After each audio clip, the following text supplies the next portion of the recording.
Everybody's looking for something a little different to do, I think, but we can come across Graham. This is Graham Finn. If you'd stand up, Graham.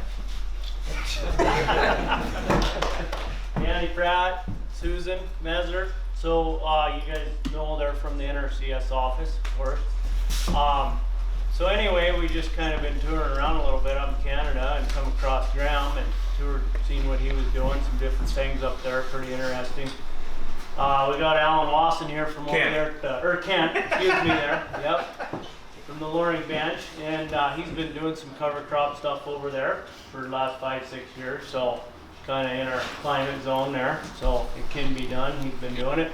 So if you have any questions for Kent, I think he can fill you out because he's been doing it. So with that, I guess I'll let Danny take over. So alrighty, sounds good. Thanks, PJ. I told him that he had to give his little story gauge yesterday about getting lost, going to Graham's place and missing this bus barn and everything else, because as soon as he said that, I'm like, man, you need to come work for me, because a number of times I've been told to go by this old barn on the road on section 16 and past the old Johnson place to get to the field we're going to. It's been a lot of times. You get pretty good at reading a map and figuring out how to get yourself back out of the odd places you find yourselves. But yes, I'm Danny Pratt. I'm the district conservationist with NRCS, based here in Chinook. We've been doing cover crops in the county for a couple of years now and starting to really see some traction this year with folks interested in it and looking to try a cover crop, especially on their operation. A lot of folks going to YouTube now and getting into things with Gabe Brown and David Brandt and Jay Fuhrer and Ray Archuleta and everything else. And it's great to see this movement that you guys are all going through and the interest you have towards making your soils a little bit more productive and resilient to risk on your farms. And so what I want to start out with this morning is just the foundation of soil health, talking about the 5 soil health principles, what they mean, just keeping it really basic, because it's not that complex ultimately. It's going to be applied a little bit differently for every one of your guys' farms or ranches, but it applies to all parts of our farm ranch ecosystem, whether it's grazing lands that are perennial grass or whether it's crop lands that we're planting annually. So where I'm going to start out with is just a couple of demonstrations to let you see the impact of implementing these principles and what it can mean for your ground, your soils. I've got a short video that's 8 minutes long, so give or take short, depends on who you ask, and then two quick demonstrations that we'll start out with. So our 2 demonstrations is a miniature rainfall simulation and then what we call a slake test. We'll start with the slake test because that kind of gets more interesting as we go. Well, what we're going to do is we're going to take 2 soil samples here and we're going to submerge them entirely in the water and just see what it looks like as water moves into these soil beds is what we call them in the soil science world, a pedon or whatever. We have one that's been a diverse cropping rotation, no-till. It's going to be hard to get it around to everybody, but you're going to see a lot darker soil. As Graham mentioned yesterday, I'd tell you to come up and smell it afterwards because you're going to smell a difference between that and this other sample, a little lighter colored. You're not seeing quite as much structure in it, no holes from earthworms or anything like that. It's from a field right next to a tree lot, so it's got either chemical application most years or some kind of tillage just keeping that tree lot open. So a lot more disturbance, not quite the cropping variety and everything else. So I'll quickly drop these in and you guys just watch what happens with them. And I tell you to get up and wander up here, but you're kind of set, so I hope you grab your coffee because you're going to be stuck there with as many folks as we have today. So right off the bat, hopefully you guys can see that. This soil that's had the more tillage and less organic material added to it through a diverse cropping rotation is already falling apart. And the reason for that is that diverse cropping system, or just keeping a living root in the soil longer, breeds that soil biology, or at least helps it keep going and keep producing the glues and other biotic materials that hold soil together. That's why this might be the field that you try and get in first thing in the spring, and as water flows into it, that soil particles all disassociate with each other. They form one giant mass. There really isn't structure. In soil scientists, we call it massive soil structure, but that's because there is none. It's one giant block in the ground. and you just sink up to the axles with your tractor. That's what's going to happen with this. And keep looking at it throughout the morning because it'll just completely dissolve. It'll completely go away as that water rushes into those soil pores that do exist there. It's like running water through a straw house. It's just going to blow apart. Versus this one, you can still see it bubbling up. The water's getting into that soil. We haven't seen anything slake off. The glues and the organic matter of that soil are holding it together and allowing for us to infiltrate the moisture into it. It's holding that moisture. It was holding air beforehand, and it's going to allow for us to have that larger water holding capacity, a little bit more opportunity to even get in and do field work and that kind of thing in the soils. This is a really easy test to do. Actually, we've got, I'll just show you what we use, kind of carry around our pickup. We do this in the field all the time. This is kind of our soil health bag, I guess you'd call it. All the random stuff you end up accumulating, but we do it a lot just in the field with a peanut butter jar and a thin piece of mesh. Real quick, easy test to check out on your ground, rangeland or cropland. How well is your soil holding together? Do we have it functioning the way we want, and can see where we want to be going? And a real easy thing to see where the potential we have up here is to take a soil clod from your headlands or from a piece of rangeland adjacent to your crop fields and see how it performs versus our crop fields up here. You're going to see a difference. You're going to see a difference. So I'd offer that if this looks like something you're interested in and want to know if these soils are the same as the ones on your field. Yesterday I had a little more opportunity to pass it around, and the first guy I gave our tilled soil to, he's like, well, that looks like the soil on my farm. So I was surprised. He came right out and said it, but I was glad he did because I have seen it in fields before. The next one we have, same orientation. We've got that tilled soil, and then we've got our diverse cropping no-till soil.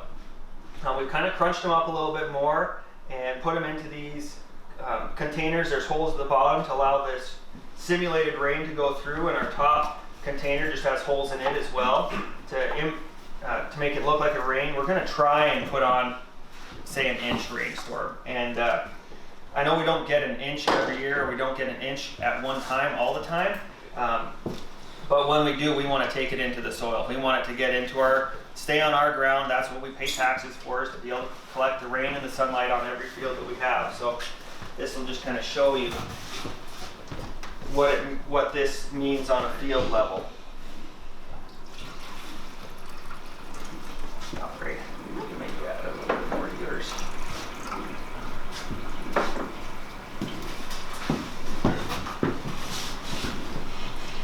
So we did essentially till this a little bit, pulverizing it to get it in there. You can see this guy, he stacked up right away. What this type of soil means and what you saw here is happening underneath this container as well. It's just that those soil particles don't have this big column of water to move down into. So that water infiltrating the soil picks up the soil particle and moves it further down into the profile and plugs up pores further down. So you can't get water to go very deep. It causes all the crusting and everything else we can see on our farmlands. This one's starting to leak some more moisture through it. It's completely infiltrated everything. We'll add some more to it. Just see where we get to. And this is a pretty good gauge. Even this one stood water up some, just like this one here. But with this one standing water about an inch on top of that, that's nothing we're ever going to see in the field. It's going to contribute to, at the very least, an erosion problem. And to me, when I see a gully going off of a field or even a small rill, that's moisture that you're not keeping and the neighbor's getting, and then you can go into the nutrients that leave with that as well. So as we see, and you guys can come up here later and check this out, the water coming through this is pretty clear on what's going through there. And we're not seeing the movement of soil particles further down in the profile. And once it kind of gets settled out, we'll dump it out later here too, and you can just come up and smell it and see it as we take a break and kind of get hands-on look of what that means. So as those continue to do their work, let's look at a little video here with Dr. Ray Archuleta. He's from NRCS. He works out of Greensboro, North Carolina. He's actually retired now. Really passionate speaker about soil health. This is from a presentation he gave to the grass-fed exchange in Missouri a few years ago, just doing the rainfall simulator. So it's got a few more samples and a larger version of this. And it looks at grazing lands as well as our crop lands. So do we want to turn off the lights a little bit too? This is called the rain simulator. How many have seen this? Isn't that awesome? I never get tired of seeing this. We Can you really hear that? should call it the model of the water cycle and the carbon cycle. We're going to show you what a diminished carbon cycle leads to a diminished water cycle. This is happening all over the earth. This is what the majority of our climate is being impacted. Please remember, you cannot have climate without soil and water. You cannot have it. Now, here, I'm going to show you the, Willie? Yeah, I'm going to tell him. Come here. Tell us what we are here.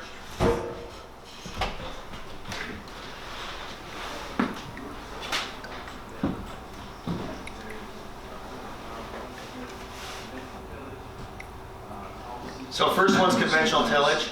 Whole series, this would be short-term uphill, a couple of years, residue. And then we don't do the difference between these two right now because not get the markings, but these are both vesting pastures. One's been managed grazing for almost 40 years. One's been managed grazing for about 4. And of course we have our overgrazed tall vesting pasture here, long-term continuous grazing. Soil types are Cecils and Packlets, similar to what they dropped in the slaking test of St. Clay loams. Let's give Philip a hand for getting this collection. It's a lot of work. And Doug Peterson, thank you, Doug.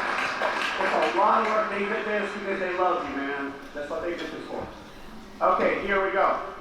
I'm going to show you the conventional. What do we typically do? We run our tillage machine, loosen it up because we want to make it fluffy to allow more air to go in, right? Right? All of us were taught that way.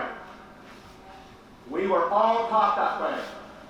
Now, notice the nature right here. Look at the no-till, has a covering. Look at the sod inside the sod. You get it? All good, healthy ecosystems always have armor in the system. No-till, look at the grass. You will find them in forests. That's called the detritus. Always having armor or having vegetation. Look at some of our organic farms and our conventional systems. Okay? Now, let's make it rain.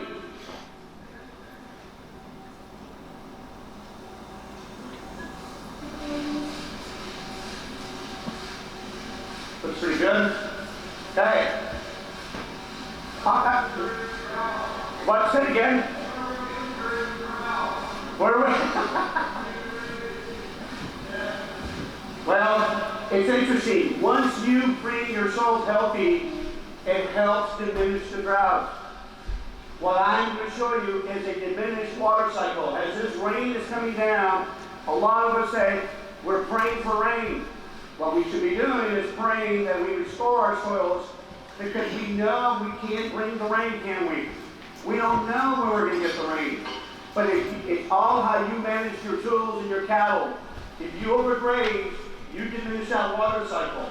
As you can see already, Willie, you got it right here? Look how, just in a couple of minutes, look what's happening to that soil, that conventional. And think of the millions and millions of acres throughout the globe that tillage is still the major way that we farm.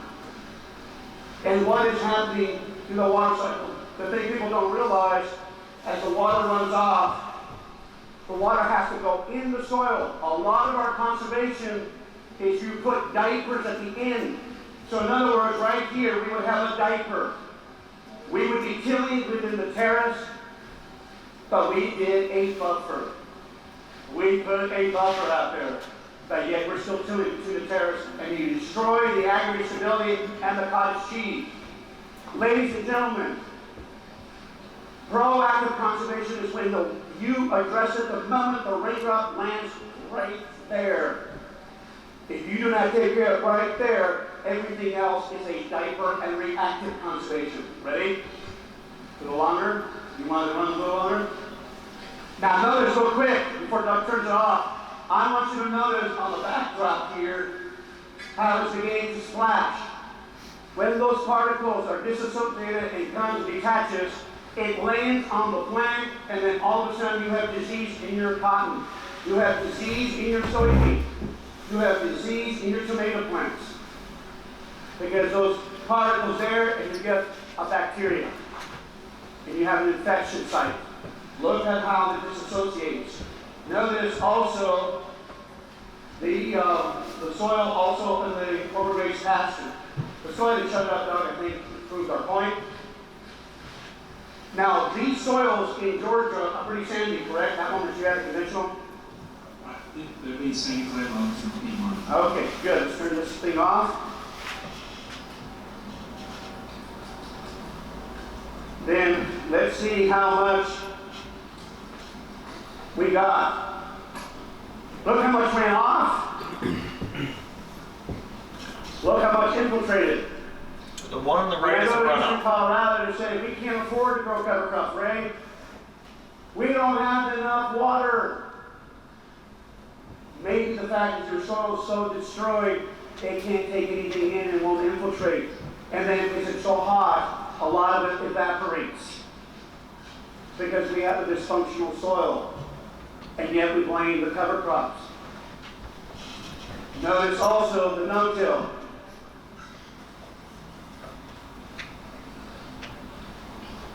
Look how much ran off, and look how much infiltrated. And how many times have we heard, no-till, no yield? But see, ladies and gentlemen, no-till is not enough. It never was enough. No-till with covers changes everything. No-till stops the destruction of the soil structure, but it does not feed the system. It's covers that feed the system. No-till is not enough. Now, let's look at these full properly managed grass system. Look how much infiltrated. Look how much ran off. Now, same thing happened to the other one. I'm going to show you that one. This is awesome because grazers aren't immune to these problems either. Now, this is always amazing to me, grazers. Look how the cow can be a very destructive tool. It's not the cow. It's the understanding of the person managing the cow. Look how much ran off, and look how much infiltrated. And then guess what we do? We'll go buy chemical fertilizer because that paddock looks terrible. Then you take away your profit because you put it on chemical fertilizer. Because we didn't understand that we took too much solar panel. And when you take too much, now interesting about this, ladies and gentlemen, we did not till that system. We did not till it. And yet a majority of the water ran off because the soil is exposed. When you take too much solar panel, you steal from the process of making cottage cheese aggregates. Those aggregates are what holds the clays and sands together. You take too much carbon, you hurt the system. Gotta be careful how you manage the animals. Now, let's flip this one over. Doug, you want to flip this over?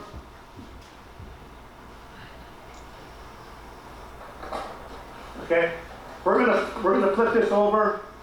Doug's gonna flip it over. What I love about flipping this over is I have seen grown men cry because they say, I cannot believe this is happening to my place. Let's see how much infiltrated in that short time. Ready?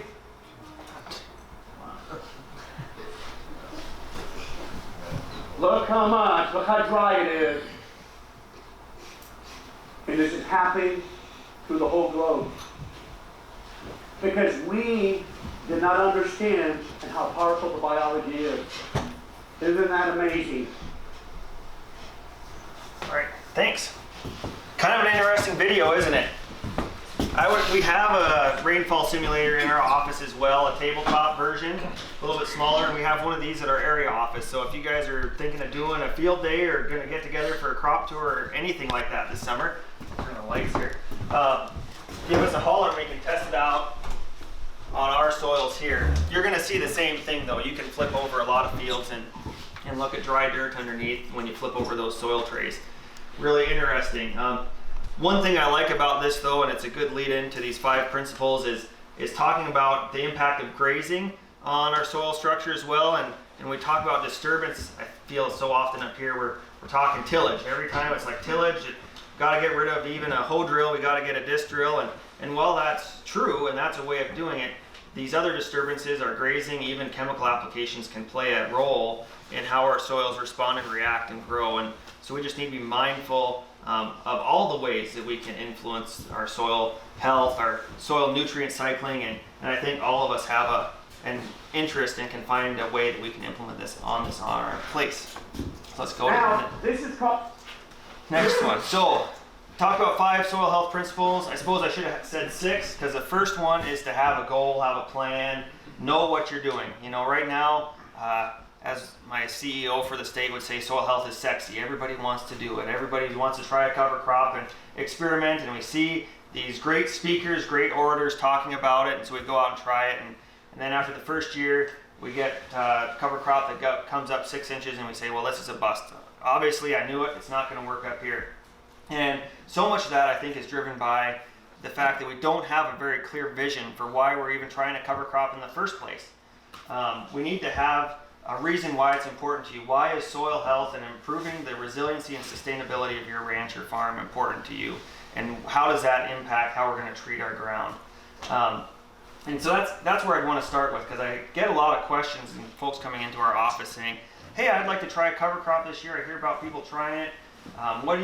What do you recommend to me? And it's like, well, what do you want to do? You know, there's a lot of ways we can impact soil health, and like I just said, and cover crop is one way that we can do that up here, but it certainly isn't the only way, and there's hundreds of varieties of covers that we can use as well. So just keep that in mind as you even go forward thinking about soil health and making management decisions with soil health in mind. Next. So principle number 1 is keep your soil covered. And for so long up here, and especially since 85, 95, we've talked about soil cover in terms of residue. And I still say that all the time, but I was thinking about it as I was putting this presentation together, and how many times do we say the word residue and think of something positive? You know, the first thing that came to my mind was this toddler, like my toddler, and residue is something left on the table, on the seats, on the floor, and something that's an accident, not on purpose, something we need to clean up. And then we use that same word to describe this keeping our fields covered, the armor that we have on our fields, and the purpose of that being there. And so probably the best term to use in my mind, best one I've come up with, is to say we want to armor our soil. We're putting cover residue, I just want to say it all the time, putting armor on our field for a purpose. It's deliberate, it's not by accident, and we've got to have a goal with doing that. You can go to the next slide here. This is, I don't know if you're going to be able to see this on the back, but this image on the right, and this is from Montana, is soil, a thermometer in the soil underneath a brassica plant, showing the soil temperature at 75.5 degrees. And the next one is same field, just no residue on it, 105.2 degrees, same day. So we're getting a 30-degree temperature difference just at the soil surface, and that is, I guess I'd like to hear an argument how that's not impacting our ability to hold moisture and retain that for the next year. So, and you could talk soil armor and soil cover, and so many of these principles are related, but that's kind of the first one I think of is the soil temperature, stopping that raindrop before it hits the soil and moves soil particles around. That's why it's important. Next slide 2, and we've talked about this and talked about erosion and the importance of soil cover and helping us stop that. The moment the rain hits the ground, we're getting erosion, and just how can we mitigate that with some soil cover and soil armor. And then I like this picture on your right here of that erosion and the water just running off the field. You know, we only get 12 inches of rain up here, and we all talk about it, how much rain we don't get. And then when we watch it run off our field, we say, well, we can't afford to grow something else that's maybe going to get in the way of letting it leave our ground. And so that's just what goes through my mind. I, of course, get confronted with different opportunities to help folks every day. And I think when I see something like that, I think it's an opportunity to make that a little bit better and a problem that we can solve. We have the tools, we have the equipment, we have the knowledge. We can fix this, fix erosion at least, you know, if not make it a little better. Look at the next one here, maximizing diversity. So we've got keeping our soil covered, then we want to maximize diversity. And right out of the gate, we look at warm seasons versus cool seasons and grasses versus broadleafs. If you get into some of the books, some of the SARE books, I was visiting with Kent earlier, we talk about legumes and broadleaves and grasses and some different ideas. NRCS, we kind of look at it warm seasons, cool seasons, grasses, and broadleaves. Just a warm season versus cool season is about keeping a living root in the soil throughout the year and taking advantage of the different seasons that we do have here. Grasses versus broadleaves. Right at the surface, the way I think about that is our broadleaves. In rangeland, we call them forbs. That's where we store a lot of nutrients. We store a lot of, especially protein. That's the first thing we think of as grazers, protein, which translates to nitrogen. And grasses is where we get our tonnage. That's where you get your actual carbon, our energy. And so introducing both of those and thinking about the different seasons we can be growing them on our farmland or in our rangelands even is kind of the basics of maximizing diversity. And a lot of this diversity idea comes from rangeland. If you listen to Gabe Brown, which is kind of like, I feel like anymore it's the litmus test of how interested are you in soil health. Oh, I've listened to Gabe Brown. That's the first thing we all say. But he talks about looking at his rangeland and looking at its ability to produce a crop 9 out of 10 years. You know, droughts still impact us and our rangelands can still be unhealthy and help us cause that. But rangelands are just naturally, natively diverse. God put a very diverse set of plants on there that did a lot of things above ground, a lot of things underground. The first, and you can see this in this image, this is just different native plants and how they grow above and below ground. I always like talking about sagebrush because I'm from Miles City, that's where I grew up, and we have a lot of clay pan down there where you'll get the sagebrush and then a pan spot and another sagebrush. And every time you look around one of them sagebrushes, there's a little ring of plants around them a lot. And you may see them like as you get over into Battle and Lodge Creek, you may see some of those pan spots where they've got that Phillips Eloam soil complex. Eloam's a clay pan type soil that we have up here. And you'll see that ring of plants right around the sagebrush and then a flat bare spot. And that's because that sagebrush is pulling up deep soil moisture all day long while it's photosynthesizing. At night the sun goes down, stop photosynthesis, and respiration occurs, and that moisture leaks back out of those roots and feeds those plants right around there. So, I mean, all these plants have a purpose. A lot of times we get it in our head that we can't have this or that, and sometimes it's just that we don't understand why this or that is there. And next one, and these next two slides might be getting into the weeds a little bit. This is what our rangeland ecologists have developed for an eco-site key, so an ecological site guide for silty or loamy soil that we have up here in a 10 to 14 inch precip zone, northern Montana. It is for glaciated plains.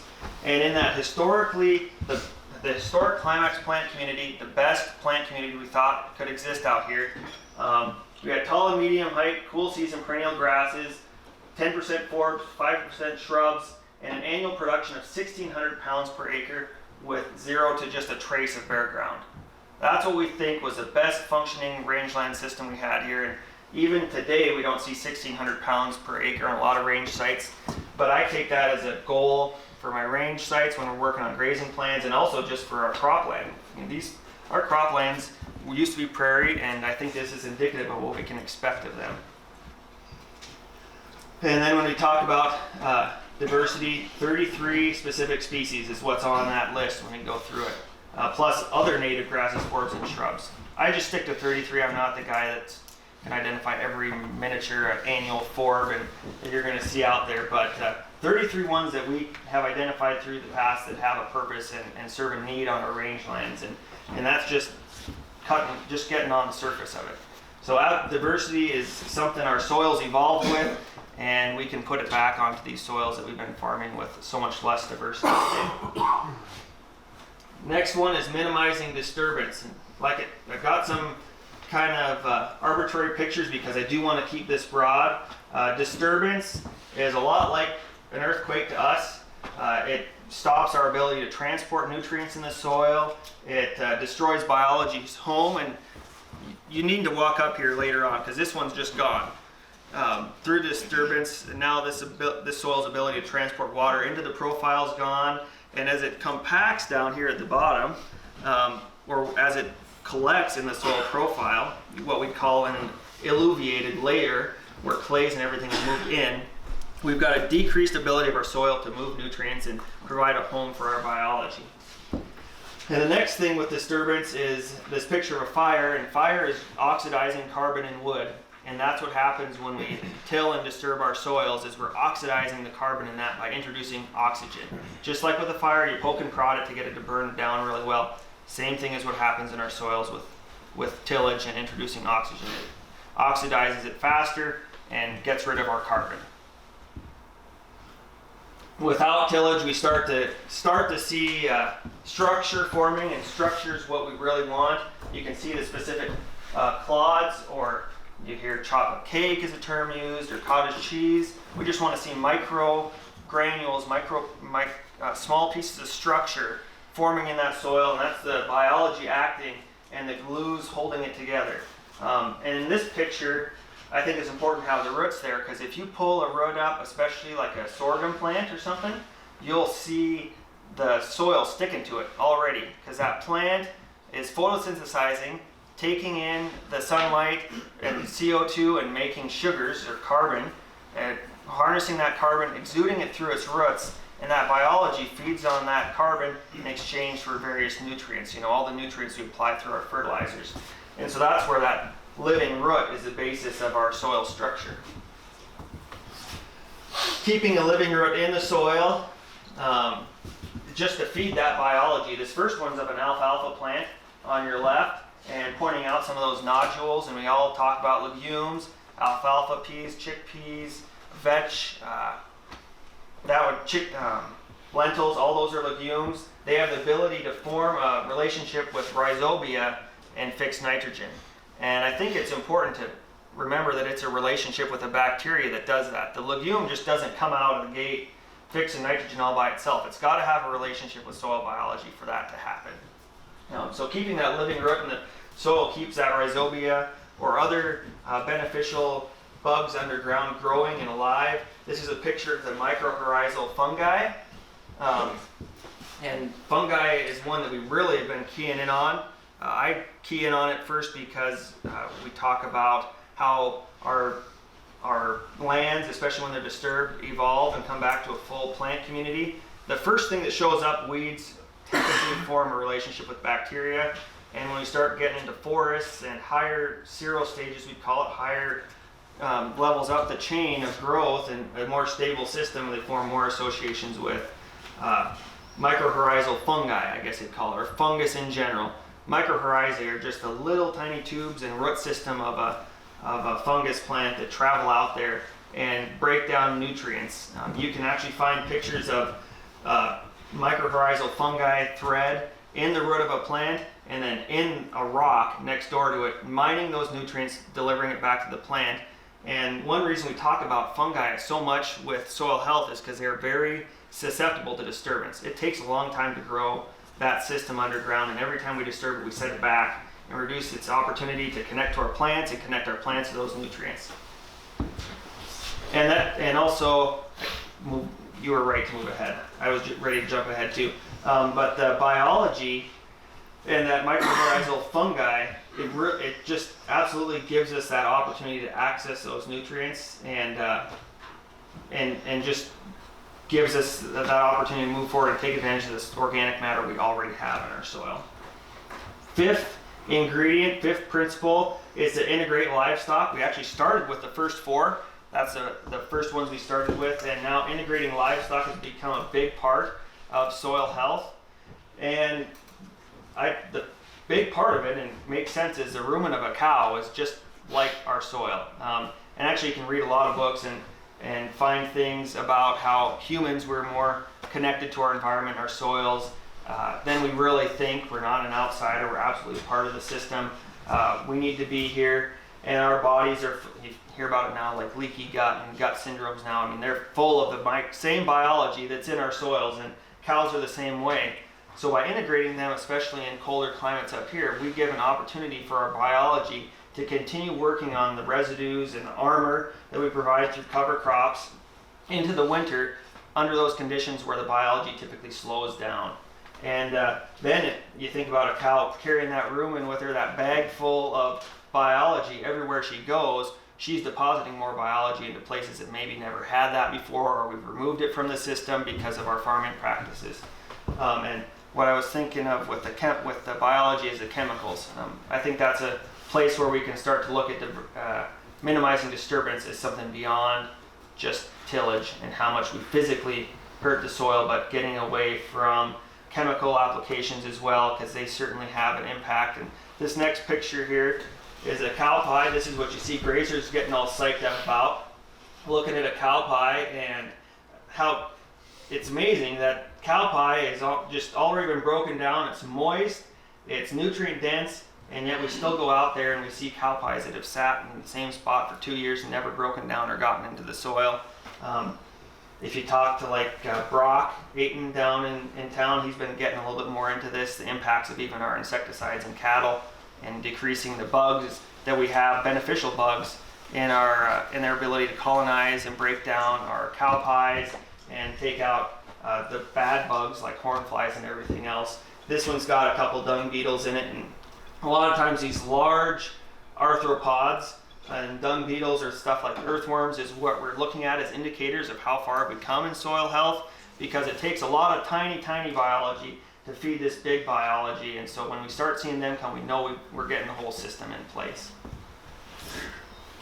And with that, that's kind of the basics. That's the 5 soil health principles and the importance of having a plan. And that's kind of why I finished with that, is when you get started on this, implementing those 5 soil health principles, getting a plan made. I'd also encourage you to work together and find folks like PJ and Tricia or Graham or myself. Susan Hunter is in our office too. Some of you have met him or each other.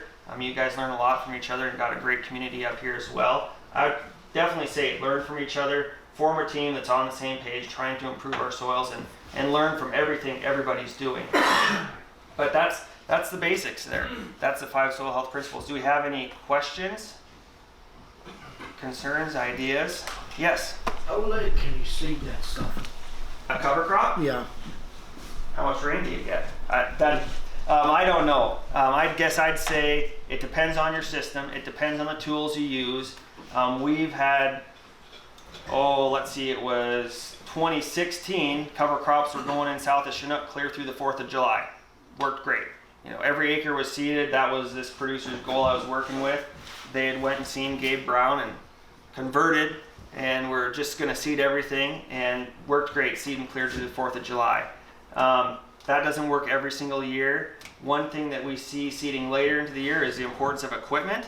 That's where a disc drill can be kind of nice, because you just disturb that seed bed that much less and preserve that much moisture when you're putting that seed in the ground. So the later you go with a hoe drill, it gets a little bit riskier than having a disc drill. That can be something to keep in mind, as well as the residue and the amount of organic matter in your system. Up here, we look at Telstad loams as a real common soil and kind of typifies the Turner bench. That soil only holds about 7.5 inches of moisture, and we're in a 12-inch precip zone. As you get closer to Cherry Ridges, you're in a 15 to 16-inch precip zone. So if we have good organic matter levels, which drastically increase the amount of moisture you can retain, you're going to have more opportunities for growing covers in other times of the year. And the other way you can do it, a lot of times we're talking about just how late can we push them off in the spring? Can we get our main cash crop in and grow a cover crop? The other opportunity we have up here is to grow a fall seeded cover crop or a later seeded cover crop after a harvest and take advantage of sometimes our September, October rains. You're not going to be able to use our warm season grasses, you know, the sorghum and the forage corns and the millets and that kind of stuff in that system, but you can still get another crop growing, and stuff like turnips and radishes grow great late into the winter. So it takes a little bit of cold to get them out of Do you there. have to pre-spray too, Ben? To pre-spray for a cover crop? Yeah. Not necessarily. That again comes back to equipment. You know, I saw a cover crop seeded a couple of years ago with a 12-inch single spacing drill. It was a full season cover crop, and we got 0 weed suppression out of it. There's just no way that it could canopy any faster than the weeds coming up with that. So your equipment kind of determines if you need to pre-spray with it. But it kind of getting back to the disturbance part of the equation would be to consider how are we determining when we need to spray, when we need to use weed control. When we talk about disturbance, we talk about, it's a FIST acronym. It's called frequency, intensity, timing, and scale of how we're using disturbance. And so frequently, and what we've done a lot, is we see one weed or patch of weeds and we're going to treat the whole place. So we're going to treat and get rid of it in there and everywhere else, so it just doesn't have an opportunity to come up.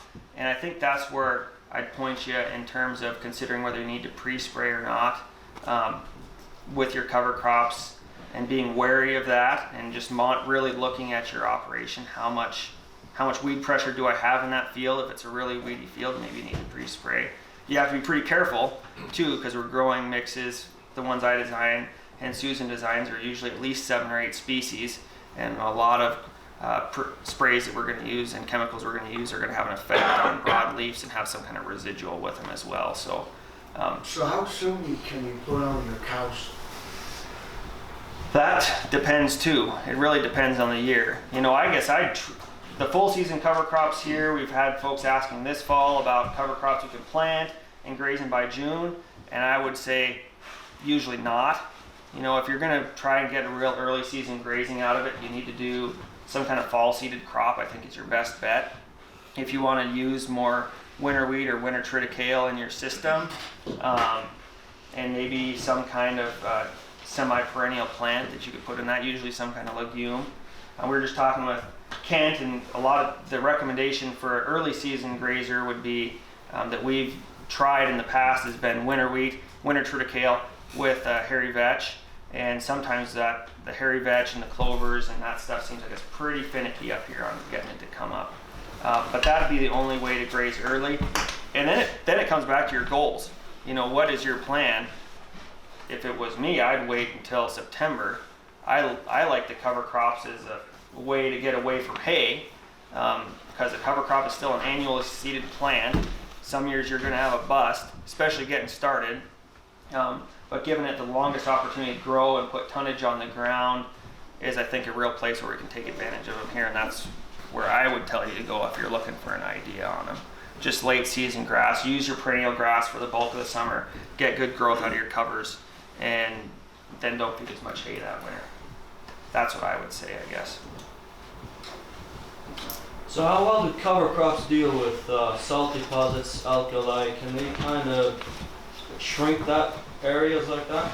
Well, organic matter, and Susan's going to get into this in her presentation. She can tell you a little bit more about the science behind it. But organic matter and increasing that reduces and buffers our soils against salts. So anything we can do to increase organic matter should reduce it. You're going to still have to work it down. There's not a whole lot of species we can plant into a salt spot and have come up. Stuff like safflower, actually a lot of our warm season grasses, safflower, millet, sorghum, because of their ability to turnips, they can handle a little more salts and other things. So start on the edges and work in? That's what I would say. Yep, that's what I'd say. And then, you know, the other part of that could be increasing organic matter if you have an opportunity to feed there or get residue on there, because it's hard to grow it in a salt spot. But if you can get more organic matter on it some other way, that might be an opportunity for you to speed up that process a little bit too. Mm-hmm. Any other questions? What kind of time period are you looking at for seeing results as far as like average carbon numbers increasing and organic matter increasing? 3 to 5 years?